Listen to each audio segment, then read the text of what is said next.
بسم الله الرحمن الرحيم الحمد لله رب العالمين والصلاة والسلام على سيدنا محمد وعلى آله وأصحابه أجمعين أما بعد الحمدللہ آج ہم 8ویں درس میں آ گئے اور آج ہم باضابطہ قرآن مجید کی پہلی آیت کی تفسیر کریں گے، بلکہ 7 آیتوں کی تفسیر کریں گے، سورہ فاتحہ مکمل کریں گے۔ وہ عظیم الشان سورہ جس کے بارے میں اللہ تعالیٰ نے فرمایا کہ اللہ تعالیٰ نے اپنے فرشتے کو بھیجا رسول اللہ صلی اللہ علیہ وسلم کی خدمت میں۔ اس فرشتے نے کہا کہ یا رسول اللہ، یہ وہ خزانہ ہے جو تورات اور انجیل میں نازل نہیں ہوا تھا، آپ سے پہلے کسی کو نہیں دیا گیا۔ رسول اللہ صلی اللہ علیہ وسلم کا خصوصی تعلق تھا اس صورت سے، آپ پسند فرمایا کرتے تھے چونکہ اس میں اللہ تعالیٰ کی حمد و ثنا ہے، اللہ تعالیٰ کا شکر ہے اور اللہ تعالیٰ سے دعا کرنے کے طریقے بتائے گئے ہیں، بلکہ باضابطہ اس میں دعائیں ہیں، وہ دعائیں جو انسان کے لیے سب سے زیادہ ضروری ہوتی ہے، ہدایت کی دعا ہے اس میں، تو ہم اس کو اب پڑھنے جا رہے ہیں۔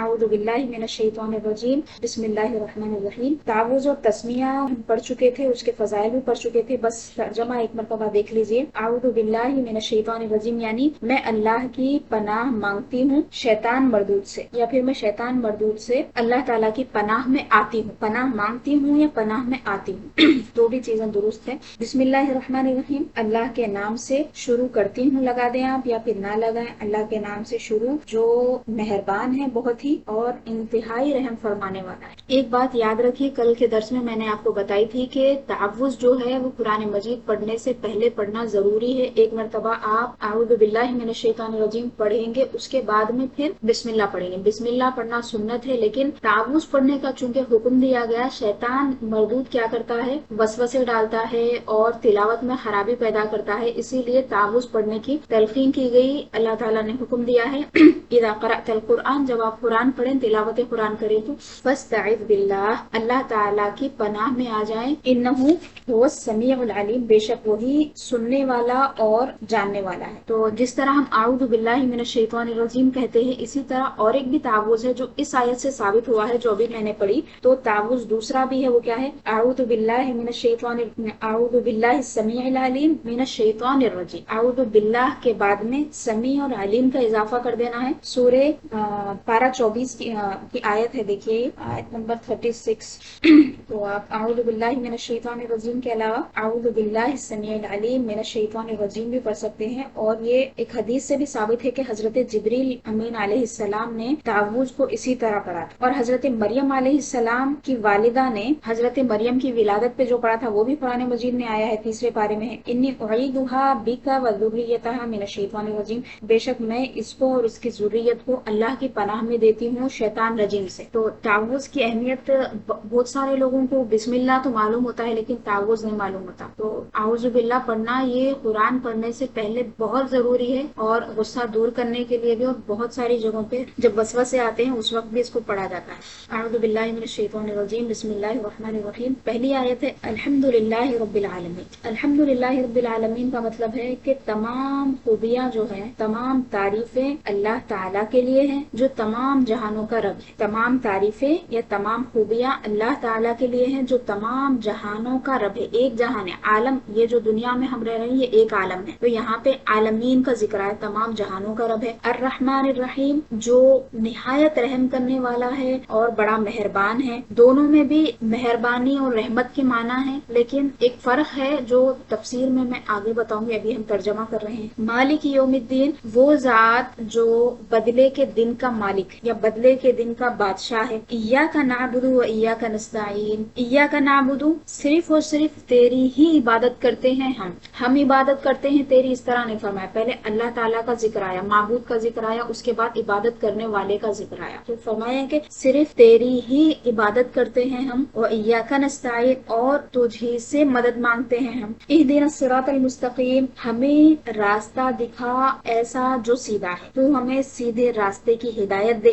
دو بھی طریقے سے آپ بول سکتے، صراط الذین انعمت علیہم، سیدھا راستہ کیسا، تو خود فرما دیا ایسا راستہ یا ان لوگوں کا راستہ جن پر تیرا خصوصی انعام ہے، جن پر تیرا خصوصی فضل ہے، ان لوگوں کا راستہ دکھا۔ غیر المغضوب علیہم ولا الضالین، ان لوگوں کا نہیں جن پر غضب کیا گیا، یعنی جن پر تیرا غضب ہے، اور نہ ان کا راستہ جو گمراہ ہوئے، ان کا راستہ نہیں جن پر غضب کیا گیا اور نہ ان کا جو گمراہ ہوئے۔ یہ بامحاورہ ترجمہ تھا، ایک آیت کا ترجمہ میں نے کیا، گیا. اب لفظی ترجمہ بھی دیکھیے اس کا. جو لوگ تھوڑا بہت جانتے ہیں، عربی کو پڑھے ہیں، وہ لوگوں کے لیے فائدہ مند ہوگا. جو نہیں جانتے ان کو بھی سمجھ میں آئے گا. جتنا بھی سمجھے آپ اچھی بات ہے. الحمد یعنی تمام خوبیاں. تمام کا معنی ال سے آ رہا ہے. عربی زبان میں الف لام جو ہوتا ہے اس کے الگ الگ معنی ہوتے ہیں. یہاں پہ جو معنی ہے اس کو بولتے ایسا معنی ہے جو گھیراؤ والا ہے، تمام چیزوں کو گھیرنے والا ہے. الحمد تمام خوبیاں. للہ اللہ کے لیے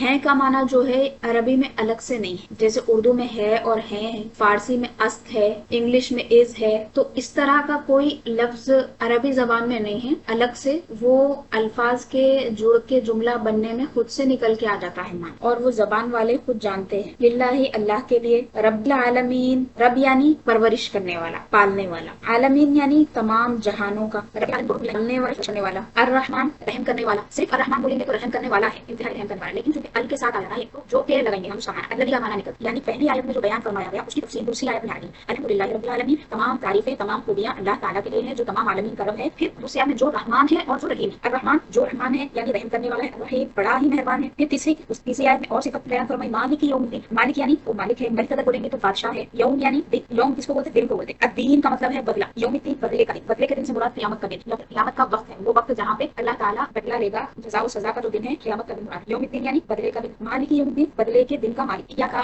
کا مطلب کیا ہوتا ہے؟ خصوصیت بتانے کے لیے یہ ضمیر استعمال کی. ایاکا صرف تیرے لیے. اونلی کا مطلب یہاں پہ آتا ہے صرف اور صرف، یعنی دوسروں کی شرکت کس میں نہیں ہے. ایایا صرف میرے لیے. ایاکا صرف تیرے لیے. تو ایاکا نعبدو کا مطلب کیا ہے؟ صرف تیرے لیے ہی نعبدو ہم عبادت کرتے ہیں. نعبدو میں جو نون ہے نون سے ہم کا معنی نہیں کرنا. آپ اور آیتیں دیکھتے جائیں گے تو آپ کو سمجھ میں آئے گا. تھوڑی تھوڑی بات جانتے ہیں ان کے لیے میں بتا رہی ہوں. جو لوگ آلریڈی پڑھے ہوئے ہیں، جن کا مراجعہ ہو رہا ہے تو وہ لوگ تو تھوڑا صبر سے سن لیجیے. تفسیر تو آپ کے ضرور کام آئے گی. اور بہت ساری آیتیں ایسی ہوں گی جو ظاہر سی بات ہے اس کے مفاہیم ذہن میں نہیں ہوں گے. آپ لوگوں کے لیے بھی فائدہ ہی ہے جو تعلیمات ہیں یہاں پہ موجود ہے. ایاکا نعبدو صرف تیری ہی ہم عبادت کرتے ہیں. اسی طرح پھر فرمایا ایاکا. با کا مطلب ہے اور. پہلے معنی سے دوسرے معنی کو جوڑ کر ایک جملے سے دوسرے جملے کو جوڑ کر باؤ لگایا جاتا ہے. اور فرمایا اور تیری ہی نستعین ہم مدد طلب کرتے ہیں. نستعین جس طرح نعبدو میں ہم عبادت کرتے ہیں نا، نستعین کا معنی ہے ہم مدد طلب کرتے ہیں. نستعین میں نون جو ہے یہ ہم کا معنی دے رہا ہے، یعنی جمع کا معنی دے رہا ہے. نستعین اور تاسو سین اور تاسو معنی دے رہا ہے. یہ بھی نوٹ کریے. آگے میں آپ کو بتاؤں اس قسم کا کوئی لفظ جب آئے گا تو اس کو بتاؤں. اس کے بعد فرمایا اهدنا الصراط المستقیم. اب اهدنا یعنی ہمیں دکھا. اهدنا ہمیں ہدایت دے یا پھر ہمیں دکھا. نا میں نون الف نا ہے. دیکھیں یہاں پہ بھی ہم کا معنی ہے ہمیں دکھا. کیا؟ الصراط المستقیم. صراط یعنی راستہ، المستقیم جو کہ سیدھا ہے، سیدھا راستہ دکھا. الصراط المستقیم سیدھا راستہ. صراط الذین. اب یہ راستہ کیسا ہے اس کی تفصیل آگے آ رہی ہے. صراط راستہ. آپ لوگ اگر قرآن میں کھول کے بیٹھیں گے تو زیادہ آپ کو سمجھ میں آئے.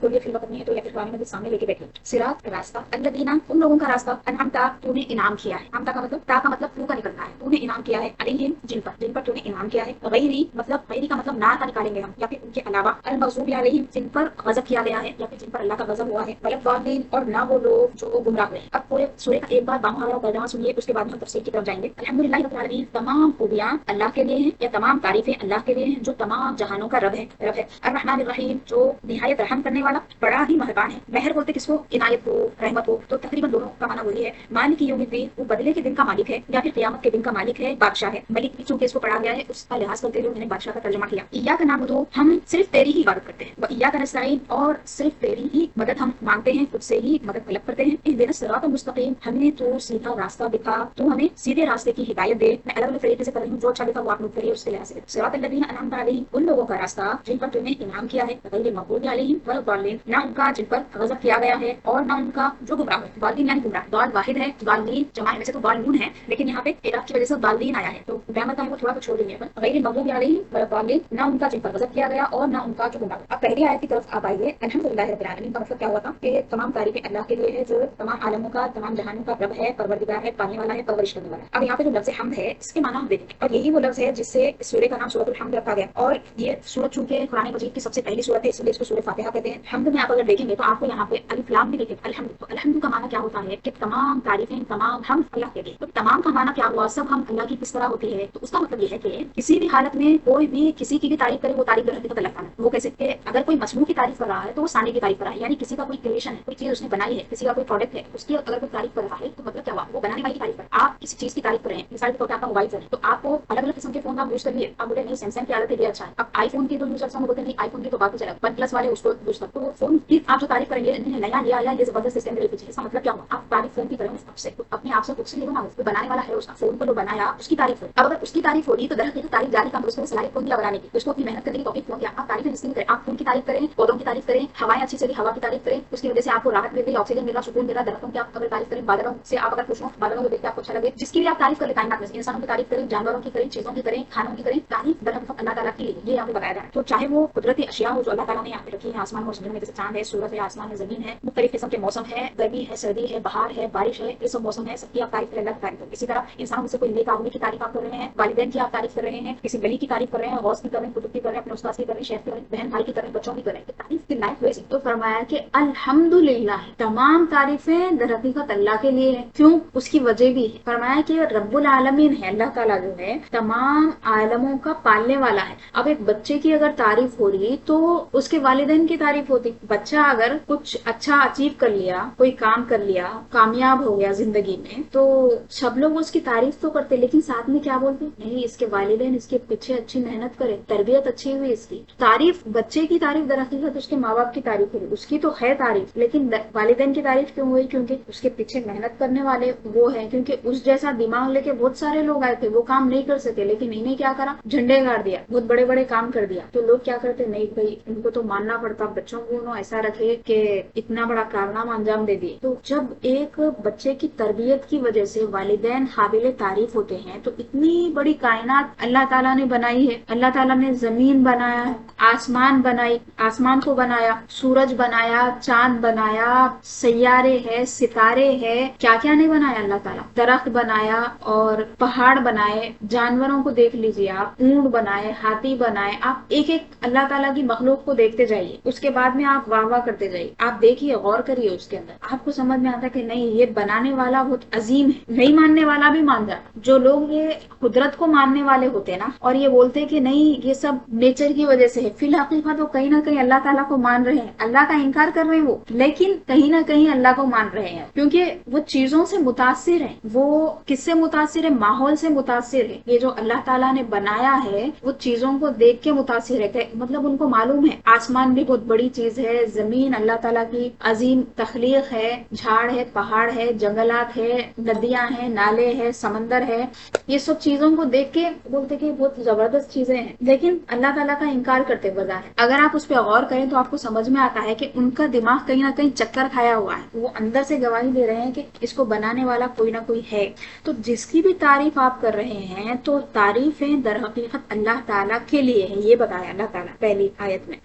تو ایک بات ہمیں سمجھ میں آ گئی اس پہلی آیت سے کہ دنیا میں جہاں کہیں بھی جس کی بھی جو بھی تعریف ہو رہی ہے وہ تعریف در حقیقت اللہ تعالیٰ کی ہے. اس کو سمجھنے کے لیے میں ایک مثال اور دیتی ہوں آپ کو. اللہ تعالیٰ نے کیا فرمایا قربانی کے بارے میں؟ آیت مبارکہ آئی وَمَن يُعَظِّمْ شَعَائِرَ اللَّهِ فَإِنَّهَا مِن تَقْوَى الْقُلُوبِ. جو اللہ تعالیٰ کی نشانیوں کی تعظیم کرے, اللہ کی جو نشانیاں ہیں نا اس کی اگر تعظیم کرے کوئی, تو فرمایا یہ دلوں کا تقویٰ ہے. تقویٰ تو کیا ہوتا, دیکھیے اللہ کی کوئی تعظیم کر رہا, اللہ تعالیٰ سے ڈر رہا, یہ تقویٰ ہے, ہمیں معلوم ہے. لیکن اللہ تعالیٰ نے بتایا کہ اگر تم ان چیزوں کی تعظیم کر رہے ہو جو اللہ تعالیٰ کی نشانیاں ہیں, اللہ کو یاد دلانے والی چیزیں ہیں, یعنی اس کو دیکھ کے آپ کو اللہ یاد آ جا رہا, تو وہ چیزوں کی تعظیم کرنا بھی دلوں کا تقویٰ ہے. یعنی ڈائریکٹ اللہ کا تقویٰ تو اللہ کا تقویٰ ہے, اللہ کی تعظیم تو اللہ کی تعظیم ہے. آپ نبیوں کی تعظیم کر رہے ہیں, اللہ کی تعظیم ہے. آپ کتابوں کی تعظیم کر رہے ہیں اللہ کی, یہ بھی اللہ کی تعظیم ہے.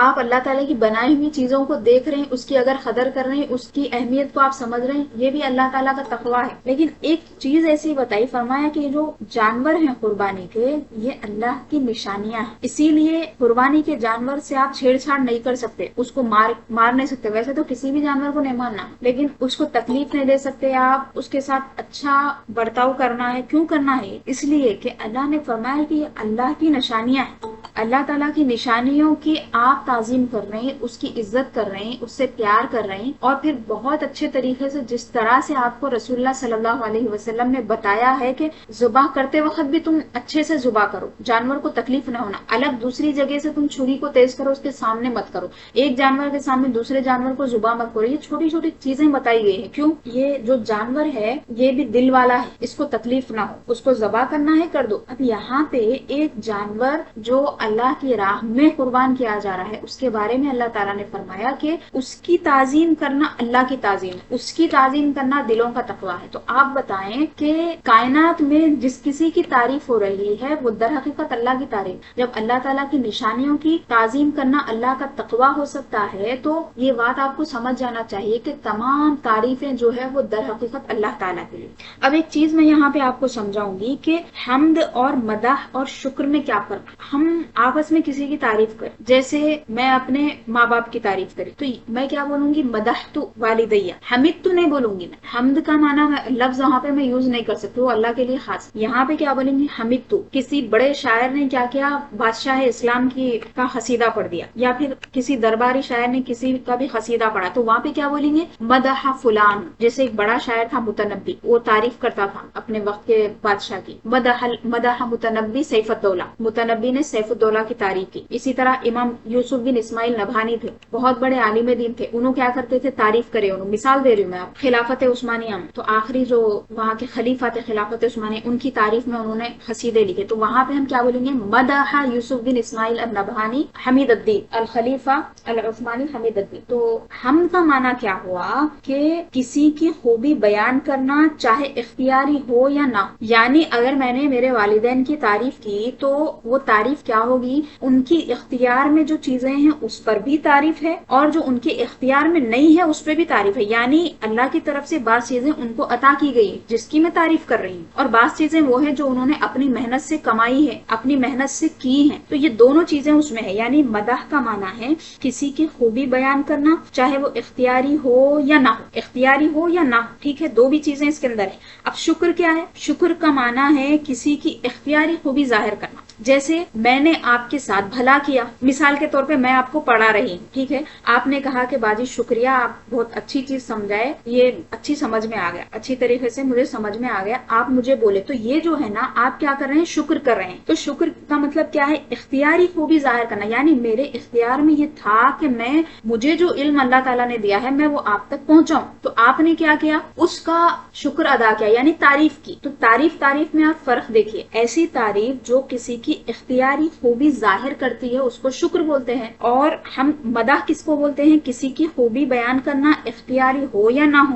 اب یہ سورہ فاتحہ میں جو حمد ہے اس کا معنی کیا ہے، اس کا معنی یہ ہے کہ کسی کی اختیاری خوبی بیان کرنا، اور اختیاری خوبی کس کی ہے، اللہ کے پاس ہی ہے، کسی اور کی نہیں ہو سکتی۔ خوبیاں جو اختیار سے ہوتے ہیں وہ صرف اور صرف اللہ تعالیٰ کی ہے۔ کیوں، جس کسی کو بھی خوبی ملی وہ تو اللہ تعالیٰ کی عطا ہی ہے، اللہ کی طرف سے دی گئی ہے، تو اب اس کے اختیاری تھوڑے ہوں گے اور غیر اختیاری تھوڑے ہوں گے، اور جو اختیاری ہے وہ بھی اللہ تعالیٰ کی جانب سے دیا گیا اختیار ہے۔ تو ہم کیا بولیں گے، الحمد کا مطلب کیا ہے کہ اللہ تعالیٰ کی ہم تعریف کر رہے ہیں ان خوبیوں کی جس میں صرف اور صرف اللہ تعالیٰ ہی مختار ہے، اللہ کے سوا کسی میں وہ خوبیاں نہیں ہیں۔ تو اب یہاں پہ آپ کو بتانا یہ ہے کہ حمد، مدح اور شکر یہ تینوں الگ الگ چیزیں ہیں، لیکن جب ہم کسی کی مدح کرتے ہیں، جیسے میں نے کہا کہ میں نے میرے والدین کی مدح کی، کسی شاعر نے بادشاہ کی مدح کی، تو کیا ہوا، اس میں حمد نہیں آئی، کسی نے شکر کیا، کسی نے کیا کیا، شکر کیا۔ جیسے آپ نے میرا شکر کیا تو اس کے اندر حمد نہیں آئی، لیکن اگر آپ نے مدح کی ہے، اللہ تعالیٰ کی تعریف کی ہے، تو اس کے اندر مدح بھی آ گئی اور شکر بھی آ گیا۔ لفظ حمد جو ہے یہ تینوں معنی کو شامل ہے،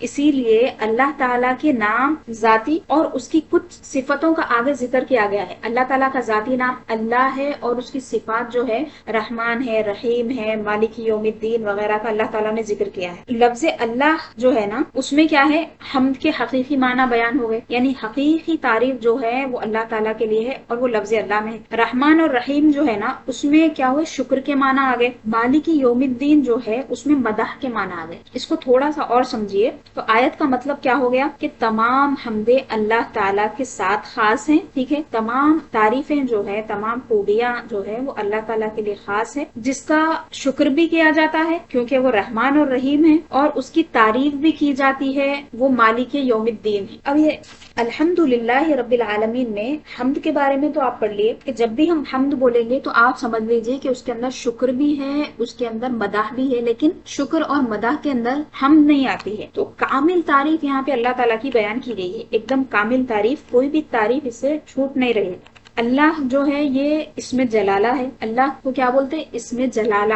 اور دیگر جتنی صفات ہیں وہ اللہ تعالیٰ کی اصل نام جو ہے اس کو ہم کیا بولتے ہیں ذاتی نام بولتے ہیں، اس میں جلالہ بولتے ہیں، اور اس کے علاوہ جو ہے وہ اللہ تعالیٰ کے صفاتی نام۔ رب العالمین کی طرف آئیں گے ہم۔ رب جو ہے نا، رب کے تین معنی، رب کا معنی مالک بھی ہوتا ہے، سردار بھی ہوتا ہے، پالنے والا بھی ہوتا ہے۔ پالنے والا پرورش کرنے والا۔ سردار کیا ہوتا ہے؟ سردار کا مطلب وہ ہے جو بلند مقام و مرتبہ والا ہوتا ہے، یعنی ہم آپس میں بھی جو ایک ٹیم کا لیڈر ہوتا ہے اس کو بھی آپ کیا بولتے ہیں سردار بول سکتے ہیں۔ تو سردار کا معنی یہ ہے کہ جس کا مرتبہ بلند ہے، اس کا بڑا مقام ہے، اس کو سردار بولتے ہیں۔ تو یہاں پہ اللہ تعالیٰ کو ہم اگر سردار بول رہے ہیں، تمام عالم کا سردار ہے، تو اس کا مطلب یہ ہے کہ وہ سب سے بلند و بالا ہے، آقا و اعلیٰ ہے۔ اگر ہم رب کا معنی مالک لیں تو اس کا مطلب کیا ہوتا ہے کہ اللہ تعالیٰ تمام جہانوں کا خالق ہے اور مالک حقیقی ہے۔ رب کا معنی اگر ہم پالنے والا لیں تو کیا مطلب نکلے گا اس کا کہ اللہ تعالیٰ تمام جہانوں کا پالنے والا ہے، جب سے عالم بنا ہے اور جب تک رہے گا وہی رب ہے، وہی پالنے والا ہے، اسی کی ربوبیت۔ ابھی پالنے والا جو ہے نا، لفظ رب جو ہے نا، اس آیت مبارکہ میں آپ کو بتا رہی ہوں کہ اللہ تعالیٰ نے اپنے لیے رب فرمایا ہے، یعنی خود اللہ رب العالمین ہے، اور چونکہ اللہ تعالیٰ نے انسانوں میں ایک کی ذمہ داری دوسرے کو سونپ دی، رشتے داریاں بنا دی، ذمہ داریاں ایک کی دوسرے پہ ڈالی ہیں، تو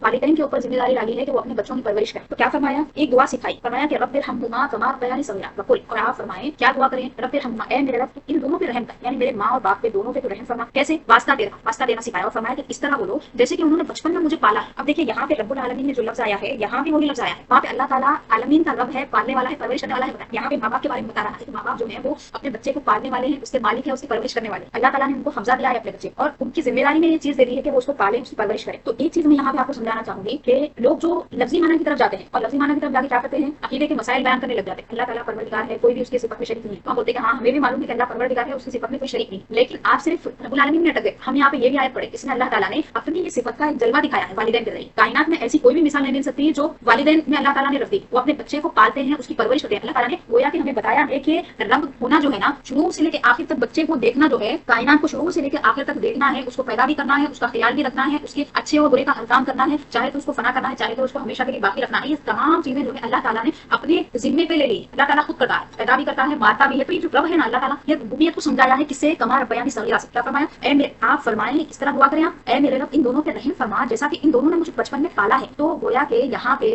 ماں اور باپ کے لیے لفظ رب کا استعمال ہوا ہے۔ تو ہم یہ نہیں بولیں گے کہ ماں باپ رب ہے، نہیں، پالنے والے ہیں۔ اللہ تعالیٰ پالنے والا ہے، پھر ماں باپ بھی پالنے والے۔ یہ کیا بات ہوئی؟ یہ بات ہوئی کہ حقیقی رب تو اللہ تعالیٰ ہے، لیکن اللہ تعالیٰ نے اس دنیا میں ماں باپ پر ذمہ داری ڈالی ہے کہ وہ کیا کرے، بچے کے دنیا میں آنے کے بعد میں اس کا خیال رکھے، جب تک کہ وہ بالغ نہیں ہو جاتا، جب تک کہ وہ خود اپنی ذمہ داری خود نہیں اٹھا لے۔ ایک ذمہ داری اللہ تعالیٰ نے ان کو دی۔ تو یہ چیز سمجھنے سے آپ کو سمجھ میں آیا ہوگا کہ لوگ کیا کرتے ہیں، ایک آیت لے لیتے ہیں، اس کا معنی توڑ مروڑ کے پیش کرتے ہیں، اور اہل سنت والجماعت کے جو عقائد ہیں وہ کیا کرتے ہیں، لوگوں کے ذہنوں میں مشکوک کر دیتے ہیں۔ سنی ہے، صحیح عقیدہ ہے، لیکن اس کے دماغ میں خرابی آ جاتی ہے کہ میرا عقیدہ خراب ہے تو آیت سے بول رہا ہوں۔ لیکن آپ کو یہ معلوم ہونا چاہیے کہ آیت سے بول رہے ہیں، لیکن آیتوں سے وہ گمراہ ہو چکے ہیں۔ اللہ تعالیٰ نے خود اپنے آپ کو جب رب فرمایا ہے تو والدین کے لیے رب کیوں فرمایا؟ تو سمجھنے کی بات ہے کہ حقیقی رب اللہ تعالیٰ ہے، اور اس دنیا میں اللہ تعالیٰ نے زندگی بخشنے کا ایک ذریعہ والدین کو بنایا ہے۔ حالانکہ آپ والدین سے پہلے بھی موجود تھے، عالم ارواح میں وہ بھی تھے، آپ بھی تھے، بعد میں بھی وہ بھی ہوں گے، آپ بھی ہوں گے، لیکن اس دنیا میں ماں باپ بنایا، ان کے ذریعے سے آپ کو پیدا کیا، تو ان کا احسان آپ کو ماننا ہے، تو رب کا کتنا احسان آپ کو بھی ماننا ہوگا، یہ بھی بات سمجھ میں آتی ہے۔ اور ایک بات بھی سمجھیے کہ والدین جو پرورش کرتے ہیں، ان کی پرورش کب شروع ہوتی ہے؟ دنیا میں آنے کے بعد میں شروع ہوتی ہے۔ ہاں، پوری ذمہ داریاں ماں کے پیٹ میں رہنے کے وقت میں ہوتی ہیں، اس کے بعد زیادہ ذمہ داریاں شروع ہو جاتی ہیں۔ تو دیکھیے آپ کے جب وہ ماں کے پیٹ میں ہوتا تو اللہ تعالیٰ کیا کرتا ہے، فرشتوں کو حکم دیتا ہے، فرشتے کیا کرتے ہیں، اس میں بھی پھوٹتے ہیں، پھر اس کے اوپر گوشت بھی چڑھا، پہلے تو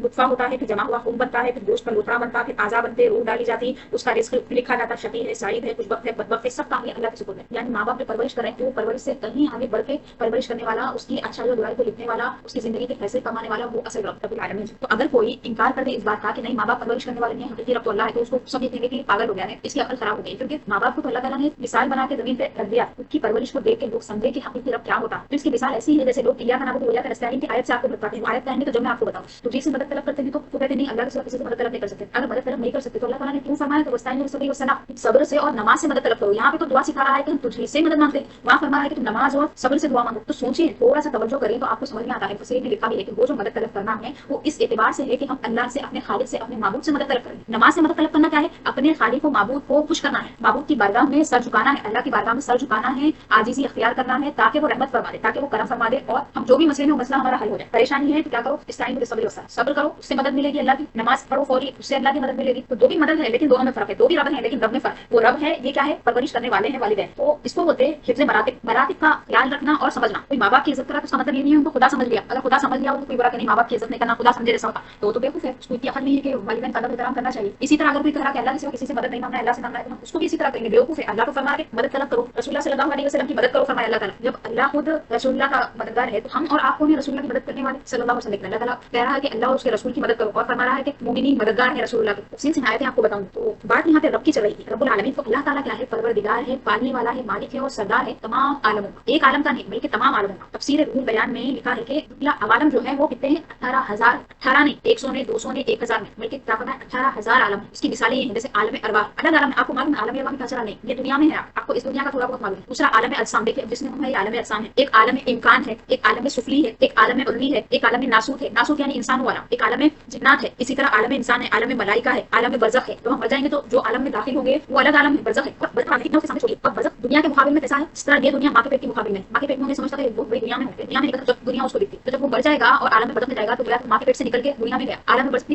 دنیا اتنا بڑا عالم. تو عوالم جو ہے نا تمام کے تمام عوالم کا اللہ پروردگار ہے. تو آپ کو سمجھانے کے لیے اللہ تعالیٰ نے مثالیں دی الگ الگ مثالیں دی. تو یہاں پہ جو فرمایا کہ رب ارحمہما کما ربیانی صغیرا اے میرے رب ان دونوں پہ تو رحم فرما جس طرح انہوں نے مجھے بچپن میں جب بہت چھوٹا تھا تو انہوں نے مجھے پالا میری پرورش کی. یعنی کوئی اختیار نہیں تھا مجھے اچھے برے کا تمیز نہیں تھی. نہ میں بول سکتا تھا نہ خود سے کھا سکتا تھا دان بھی نہیں تھے چبا بھی نہیں سکتا تھا. دودھ کا انتظام کیا پھر ہر چیز کا انتظام کیا گندگی کر لیتا تھا صفائی کا کچھ شعور نہیں تھا. بالکل یہی حال ایک انسان کا اللہ تعالیٰ کے سامنے. اللہ تعالیٰ نے فرمایا کہ اے لوگوں اے ابن آدم تم سب کے سب بھوکے ہو سوائے اس کے جس کو میں نے کھلایا. اے ابن آدم تم سب کے سب ننگے ہو سوائے اس کے جس کو میں نے پہنایا. تم میں سب گمراہ ہو سوائے اس کے جس کو میں نے راہ دکھائی. کلکم عالم الا من تسوتر کلکم جائع الا من اطعمتم. اس طرح فرمایا. اس کا مطلب کیا ہے یعنی اگر ماں باپ بچے کو پیدا کر کے چھوڑ دیں یعنی اس کو کپڑے بھی نہ پہنائیں وہ کیا کر لے اس کو کھلائے بھی نہیں پلائے بھی نہیں زیادہ سے زیادہ ایک ہفتہ رہے گا اس کے بعد مر جائے. تو جس طرح ماں باپ کی عنایت ماں باپ کی توجہ ماں باپ کی پرورش ایک آدمی کے لیے ضروری ہے کائنات کے لیے اللہ تعالیٰ کی پرورش اتنی ضروری ہے. اس کے بغیر عالم نہیں. ہر لمحہ ہر وقت اللہ تعالیٰ کی توجہ ہے اللہ کی نظر ہے ہر ذرے پہ. اسی حدیث میں جو حدیث قدسی میں سنا رہی تھی اس میں یہ فرمایا کہ اللہ تعالیٰ کا جو علم ہے نا انتہائی اندھیری رات میں کالے پہاڑ پہ چلنے والی جو باری آہستہ آہستہ باری چلنے والی چھوٹی اس کا بھی علم ہے. اللہ تعالیٰ علم اتنا محیط ہے اللہ تعالیٰ کس کو کس چیز کی ضرورت ہے کس کو کیا دینا ہے کب دینا ہے یہ سب اللہ تعالیٰ کو معلوم. تو اللہ کی ربوبیت کو سمجھنا ہے تو کما ربیانی صغیرہ کو سمجھنا چاہیے. اس سے سمجھ میں آتا ہے. ہم اگر اولیاء اللہ سے مدد مانگتے ہیں تو اس مدد سے ہم کیا کرتے ہیں اللہ کی مدد کو سمجھتے ہیں. آپس میں ایک دوسرے کی مدد کرتے ہیں اس مدد سے ہم اللہ کی مدد کو سمجھتے ہیں. اگر ہم یا رسول اللہ کہتے ہیں یا رسول اللہ صلی اللہ علیہ وسلم سے مدد مانگتے ہیں تو اس مدد سے ہم اللہ تعالیٰ کی مدد کو سمجھتے ہیں. جس طرح والدین کی پرورش سے اللہ تعالیٰ کے رب ہونے کو سمجھتے ہیں اسی طرح آپس میں ایک دوسرے کے مددگار ہونے سے اللہ تعالیٰ کے حقیقی مددگار ہونے کو سمجھتے ہیں. تو الحمدللہ رب العالمین کی تفسیر مکمل ہوئی. تمام تعریفیں اللہ کے لیے ہے جو تمام عالموں کا رب ہے. رب ہے یعنی پالنے والا ہے پروردگار ہے. تین معنی میں نے آپ کو الگ الگ سے بیان کر دیے. الرحمن الرحیم جو کہ رحمان ہے اور رحیم ہے. الرحمن اور رحیم دونوں بھی صفات جو ہے اللہ تعالیٰ کی یہ رحم سے نکلی. رحمین اس کا معنی کیا ہے نرمی کے دل کا نرم ہونا. تو جو لوگ آپسی رشتے دار ہیں ان کو بھی کیا بولتے ہیں ذوی الارحام ذو رحم بولتے ہیں. یعنی آپسی رشتے داریاں جو دل کی نرمی پیدا کرنے والی ہوتی. اور اللہ تعالیٰ نے جو رشتے داری ہے اس کو اپنے نام سے مشتق فرمایا اور رحم سے خطاب فرمایا اللہ تعالیٰ نے اور فرمایا کہ میں نے تجھے اپنے نام سے نکالا ہے تو جو تیرا لحاظ رکھے گا میں اس کا لحاظ رکھوں گا اور جو تجھے کاٹ دے گا من قطعک بتت جو تجھے کیا کرے گا کاٹ دے گا یعنی رشتے داری کو توڑ دے گا میں اسے ٹکڑے ٹکڑے کر دوں. تو اللہ تعالیٰ کا جو اسم ہے رحمان اور رحیم جو دو صفتیں اللہ تعالیٰ کی اسی سے اللہ تعالیٰ نے رحم نکالا ہے. یعنی آپسی ہماری جو رشتے داریاں ہیں ماں باپ کا رشتہ ہے بہن بھائی کا رشتہ ہے اولاد کا رشتہ ہے یہ سب رشتے داریاں جو ہے یہ رحم سے نکلی ہوئی ہیں رحمان اور رحیم سے نکلی ہوئی ہے. اسی لیے اس کو جوڑنے کا حکم دیا گیا ہے. اگر اس کو کوئی توڑتا ہے تو اللہ تعالیٰ کی ناراضی کا مستحق ہوتا ہے. اللہ محفوظ رکھے. رحمان اور رحیم میں دونوں میں تھوڑا سا فرق ہے. رحمان کے معنی ہے سب پہ عام رحم فرمانے والا. رحیم کے معنی ہے خاص خاص لوگوں پر خاص رحم فرمانے والا. جیسے اللہ تعالیٰ نے پانی سب کو عطا فرمایا ہے ہوا سب کے لیے ہے صحت سب کے لیے ہے بارش سب کے لیے. ایسا نہیں ہے کہ بارش صرف مسلمانوں پہ کافروں پہ نہیں ہوئی. بارش بھی سب کے لیے سورج بھی سب کے لیے. سورج ایسا نہیں کہ مسلمانوں پہ آتا ان کو روشنی دیتا کافروں کو نہیں دیتا. بلا فرق کے کافر اور مسلم مشرک اور موحد کے فرق کے بغیر سب کو جو نعمت اللہ تعالیٰ دے رہا ہے یہ رحمان کی رحمت کی جلوہ گری. یعنی اللہ تعالیٰ کی جو رحمت ہے نا جو رحمان سے سمجھ میں آتی ہے صفت رحمان سے سمجھ میں آتی ہے وہ یہ والی رحمت ہے. اب جو رحیم میں رحمت ہے وہ کیا ہے ایمان عطا فرمانا ہدایت عطا فرمانا نبوت عطا فرمانا حکومتیں دینا عبادتیں دینا بندوں کو عبادت کی توفیق دینا. یہ جو چیزیں ہیں یہ سب کو نہیں ملی. یعنی ہر کوئی نبی نہیں ہے چند اللہ کے بندے ہیں خاص نبی سب کو ولایت نہیں ملی چند کو ملی ہے. سب کو ایمان نہیں ملا چند کو ملا ہے. تو یہ جو ہے یہ جو رحمت ہے اس کو کیا بولتے ہیں آپ یہ رحیم والی رحمت ہے. اللہ کی خاص رحمت ہے جو اپنے خاص بندوں کو عطا کی گئی ہے. دوست ہے دشمن ہے جو بھی ہے اللہ کا دوست ہو اللہ کا دشمن ہے اللہ پہ ایمان رکھنے والا ہے کافر ہے یہود ہے نصرانی ہے سب کو اپنی رحمتوں سے جو اللہ نواز رہا ہے یہ کیا ہے صفت رحمانی ہے. اللہ تعالیٰ کی صفت جو ہے یہ صفت رحمانی کا ظہور. لیکن آخرت میں جو اللہ رحم فرمائے گا نا کیا کرے گا ایمان والوں کو دوزخ سے نکال نکال کے جنت میں ڈالے گا. وہ جو رحمت ہوگی وہ صفت رحیمی اپنے خاص بندوں کے اللہ رحمت فرمائے. لا الہ الا اللہ محمد رسول اللہ والوں کو اللہ تعالیٰ جنت میں داخل فرمائے. تو رحمان الرحیم میں مفسرین نے بہت ساری چیزیں بیان فرمائی. اس میں سے ایک چیز میں نے آپ کو یہاں پہ بیان کی مالک یوم الدین کی طرف آئیے جو یوم الدین کا مالک ہے. مالک کا مطلب کیا ہے جس کے ہاتھ میں قبضہ ہے جو مالک ہے. اس کو ملک بھی پڑھا گیا ہے احتیاط میں. ملک یعنی بادشاہ یعنی قیامت کا جو دن ہوگا جو جزا کا دن ہوگا حساب کتاب کا دن ہوگا اللہ تعالیٰ اس کا مالک ہے. حساب کتاب اللہ تعالیٰ کے ہاتھ میں ہوگا اسی کے ذمہ ہوگا اللہ تعالیٰ اس کا مالک ہے. تو یوم الدین کا مطلب کیا ہوا یوم القیامت. ایاک نعبد و ایاک نستعین یہ جو آیت مبارکہ ہے اس میں اللہ تعالیٰ نے